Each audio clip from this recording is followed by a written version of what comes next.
سر، ہمارے اخلاقی زوال کا سبب آپ کیا دیکھتے ہیں؟ ایک تو یہ کہ اخلاقیات اخلاق جو ہوتا ہے وہ کوئی فکس نظریہ نہیں ہوتا اچھائی اور برائی کا. اچھائی اور برائی جو ہے ایک تو وہ وقت کے ساتھ تبدیل ہوتی رہتی ہے، زمانے کے ساتھ، ضرورتوں کے ساتھ. کل جو چیزیں اخلاق والی سمجھی جاتی تھیں ہمارے اپنے بچپن میں، مثلا سر پہ ٹوپی پہننی ایک اخلاقی چیز سمجھا جاتا تھا، اب نہیں سمجھا جاتا. تو یہ کوئی زوال تو نہ ہوا. تو کہنے کا مطلب یہ ہے کہ ہمیں اخلاق کے سوال کو ایک نئے انداز سے سمجھنے کی کوشش کرنی چاہیے. وہ یہ ہے کہ اخلاق کا جو تعلق ہے وہ اصل میں انسان کی ضرورتیں متعین کرتی ہیں. اگر انسان جو ہیں وہ مثلا جو چور ہے، جو چوری کرتا ہے، وہ اس کو سسٹم نے، ماحول نے، تعلیم و تربیت نے، ضرورتوں نے اس کو اس طرف چوری کی طرف وہ لے گئے ہیں. تو اس کا مطلب یہ ہوا کہ اگر صورتحال مختلف ہو تو انسان جو ہے وہ زیادہ مورل ہو سکتا ہے، زیادہ با اخلاق ہو سکتا ہے، ایک دوسرے کا کیئرنگ ہو سکتا ہے. لیکن اس کے لیے ضروری ہے کسی بھی معاشرے میں ہم یہ دیکھیں کہ میں آپ کو مثال دیتا ہوں کہ ہمارے جس طرح ہمارا اپنا ایک پاکستان کا معاشرہ ہے، جسے یا اس طرح کے جو معاشرے ہیں جہاں غربت زیادہ ہے، جہالت زیادہ ہے، اور ہم پسماندہ ہیں، کم ترقی یافتہ ہیں، تو ہمارے ہاں اخلاقی برائیاں جو ہیں وہ زیادہ پائی جاتی ہیں بنسبت ان معاشروں کے جو معاشرے خوشحال ہیں، جو معاشرے ترقی یافتہ ہیں. تو آپ یہ کہنا چاہ تو رہے ہیں کہ ان چیزوں کا تعلق سوسائٹی کے ساتھ ہے، ان کی ضروریات کے ساتھ ہے. یس، اخلاق کا اگر سوسائٹی کی ضروریات پوری ہوتی رہیں تو اخلاقی زوال کم ہو سکتا ہے. ہاں، مطلب کہ بہتر، یعنی کہ پہلی چیز جو میں سمجھتا ہوں کہ ایک بہتر انسان کے لیے ضروری ہے کہ وہ معاشرے دو اہم ستون ہیں. ایک یہ کہ وہ معاشرہ جو ہے وہ ترقی یافتہ ہونا چاہیے. اگر وہ ترقی کر رہا ہے اور وہ خوشحال ہو رہا ہے، وہ تعلیم یافتہ ہو رہا ہے، تو اس کا مطلب یہ ہے کہ وہ تہذیب یافتہ بھی ہوتا چلا جائے گا. وہ یعنی اخلاقی حوالے سے وہ بہتر سے بہتر انسان بنتا چلا جائے گا. اگر تعلیم زیادہ ہو، اگر خوشحالی معاشرے میں بڑھے، امیری اور غریبی کا فرق کم ہو، ٹھیک ہے، تو انسان جو ہے، اس معاشرے کے انسان جو ہیں وہ زیادہ سیولائزڈ ہوں گے، زیادہ با اخلاق ہوں گے، زیادہ با کردار ہوں گے. جب تک اگر ہمارا معاشرہ پسماندہ ہے، غربت زدہ ہے، غربت بہت زیادہ ہے، امارت تھوڑی ہے، امیر تھوڑے ہیں، ہمارے ہاں معاشی جو اخلاقی برائیاں جو ہیں وہ ایسے ہی ہم زوال کی صورت میں ہی رہیں گے. اسی چیز کو ہم تھوڑے سے ڈیفرنٹ اینگل سے دیکھتے ہیں کہ پاکستان میں جو پولیٹیکل جو ایک گراوٹ ہے آپ کی نگاہ میں ہوگی، سیاسی زوال کے اسباب آپ کیا دیکھتے ہیں؟ اسی طرح سیاسی زوال بھی ہمارے ہاں ظاہر ہے کہ ایک لوگ جو ہیں بہت زیادہ اسے محسوس کرتے ہیں کہ ہمارے سیاستدانوں میں وہ کریکٹر نہیں ہے، وہ جو ان کے ہاں کریکٹر بھی نہیں پایا جاتا. ان کے ہاں اپنے جو وعدے ہوتے ہیں، جو اپنے منشور ہوتے ہیں، ان پہ بھی وہ پورے نہیں اترتے. جو الیکشن سے پہلے جو وعدے کرتے ہیں، بعد میں وہ اس پہ اقتدار میں آنے کے بعد وہ ان کے لیے ثانوی ان کی حیثیت ہو جاتی ہے. تو اس لحاظ سے ہم بالکل یہ آپ کا یہ سوال جو ہے یہ ہمارے معاشرے کا ظاہر مسئلہ ہے، لیکن اسے بھی ہمیں ذرا مختلف سے سمجھنے کی ضرورت ہے۔ سیاسی زوال بھی جو ہے وہ بھی اس کی بھی دو تین وجوہات ہیں۔ ایک وجہ یہ ہے کہ پاکستان میں جو سیاسی ادارے ہیں اور جو سیاستدان ہیں ان کے جو ایک تسلسل ہونا چاہیے تھا جمہوری عمل کا، سیاسی عمل کا، اسے بار بار رخنا ڈالا گیا، بار بار اسے توڑا گیا، کیونکہ جو سیاسی ادارے ہوتے ہیں وہی سیاستدانوں کی تربیت کرتے ہیں، اور سیاستدانوں کی جو تربیت ہوتی ہے، جو ان میں جو چیز کریکٹر پیدا کرتی ہے، وہ اس بات پر ہوتا ہے کہ ان کا عوامی احتساب ہوتا چلا جائے۔ سیاستدان آئیں، وہ اگر ڈلیور نہیں کرتے، اگر وہ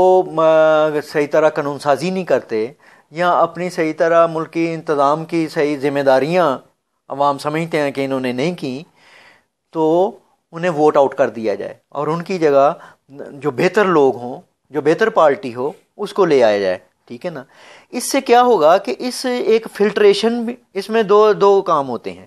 ایک تو ایک طرح کی فلٹریشن ہوتی چلی جائے گی نا، گندے انڈے نکلتے چلے جائیں گے، اور بہتر سیاستدان جو ہیں، بہتر لوگ جو ہیں، وہ عوام کے نمائندوں کی شکل میں ہمارے سامنے آتے چلے جائیں گے۔ ریکارڈ بتاتا ہے کہ عدالتوں کا سامنا عموماً سیاستدان اور لیڈران کرتے رہے ہیں۔ کیا وجہ ہے کہ جرنلز اس سے ہمیشہ مبرہ رہے ہیں؟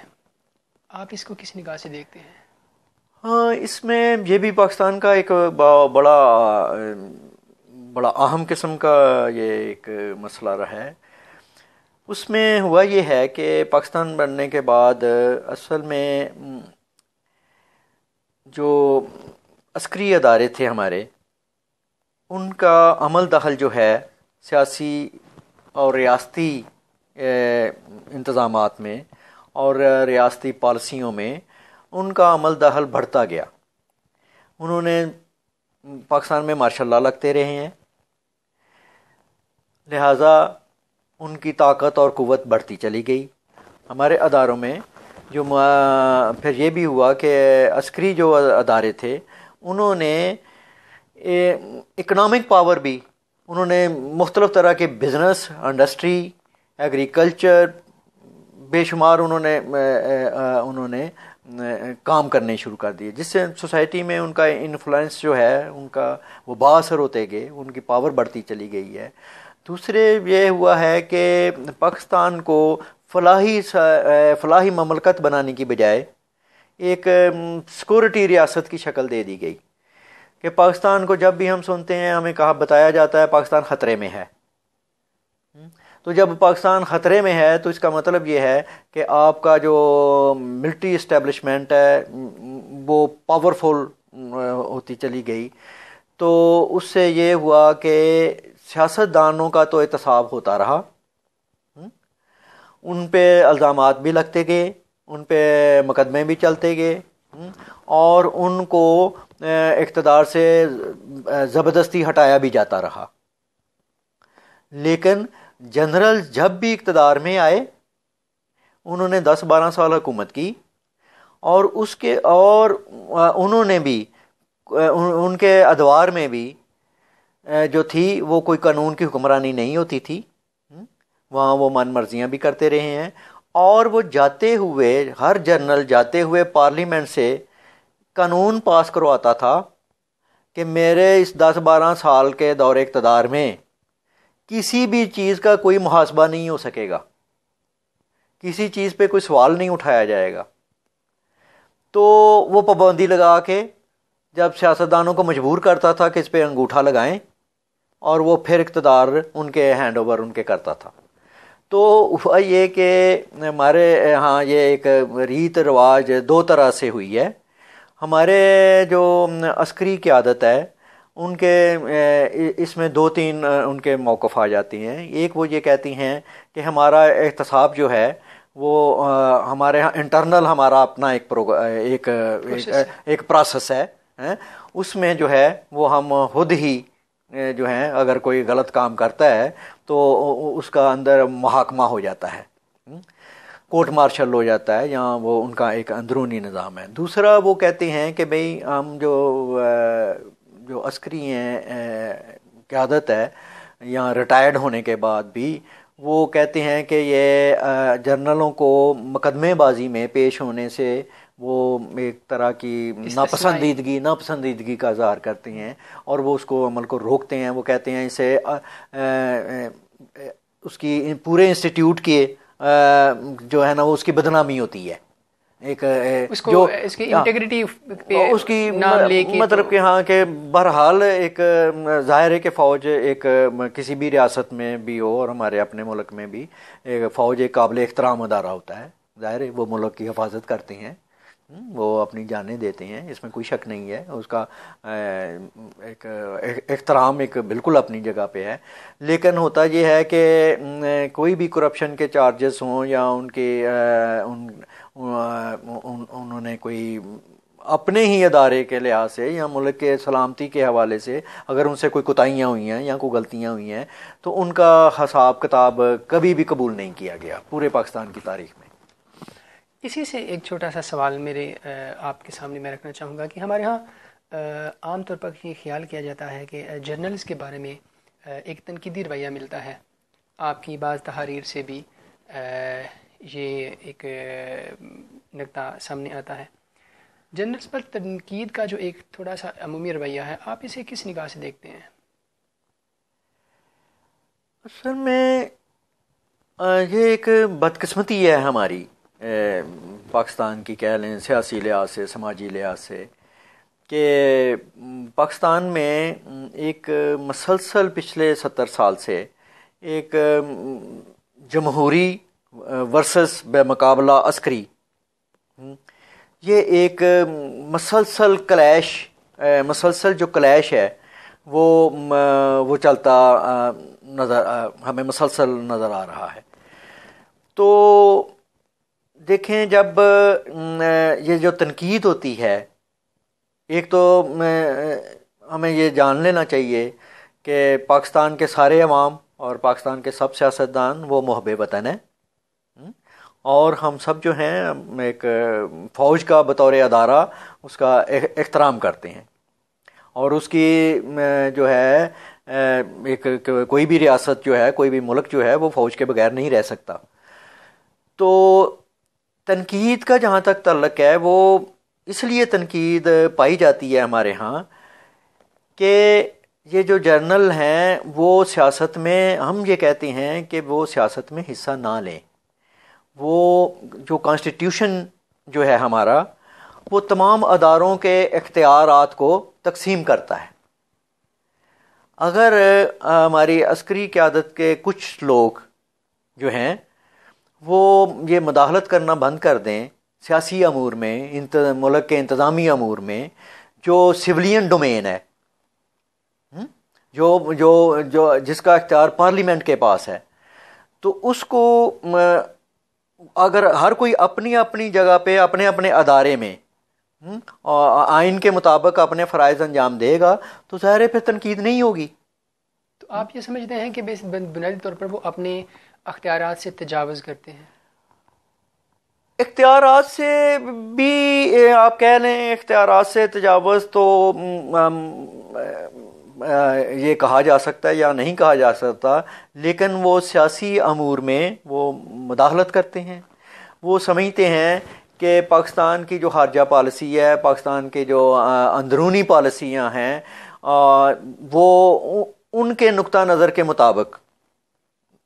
وہ سمجھتے ہیں کہ وہ ان میں نیشنل انٹرسٹ ہے، نیشنل قوم کا مفاد ہے، تو وہ امپوز کرتے ہیں۔